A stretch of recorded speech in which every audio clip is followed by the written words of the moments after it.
नालासोपाऱ्यात पाणी भरल्याने वीज पुरवठा 2 दिवसांपासून खंडित, नागरिकांचे प्रचंड हाल।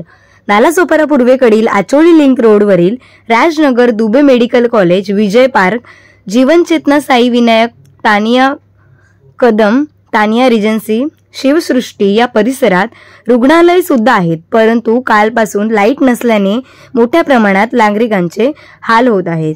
येथील रस्त्यावर 4 चाकी वाहनं बंद पडली आहेत, मात्र रेस्क्यू करण्यासाठी महानगरपालिकेच्या आपत्कालीन यंत्रणेचा उजवारा उडाला आहे।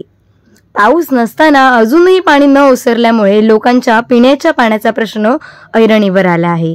ब्युरो रिपोर्ट, सिंधू प्रभात, नालासोपारा। वैभवी तोसकर आता जस्ट ऑफिसची चावी घेऊन आली आहे। पुन्हा ड्रेनेज सिस्टम वगैरे सर्व बाहेर आलाय, कचरा वगैरे खूप जास्त प्रॉब्लेम होता ऑफिसला जायला, तरी पण जायला लागेल, पगार कापतील।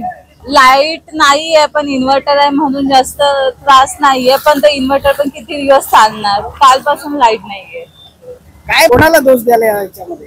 काय दोष तर आता गव्हर्नमेंटच।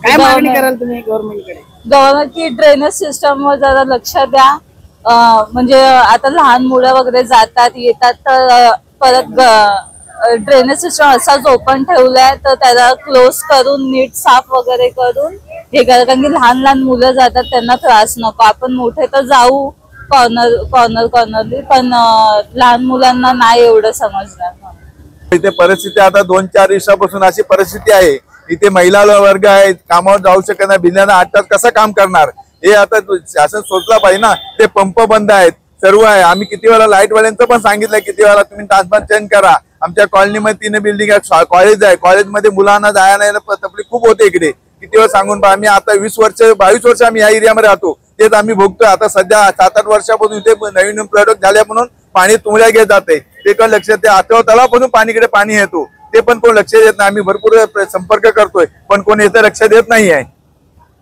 माझं नाव चंद्रकांत आहे आणि इथं दरवर्षी 24 वर्ष आले आम्हाला इथं पाण्याचा त्रासच आहे दरवर्षी। आणि काय तर रस्ते उंच करत नाही, काय नाही, गटरचं काम नाही करत आहे। गटरचं काम केलं गेलं ते सगळी माती जाऊन ते गटर भरलेले आहे, साफ पण करत नाही। आणि दरवर्षी एवढा पाणी त्रास आहे, तो लोकांना जायला कामाला माणूस जातात, आमच्या 2 दिवस सुट्ट्या झाल्या, कामाला जाऊ शकत नाही, काय करू शकत नाही, एवढं आहे।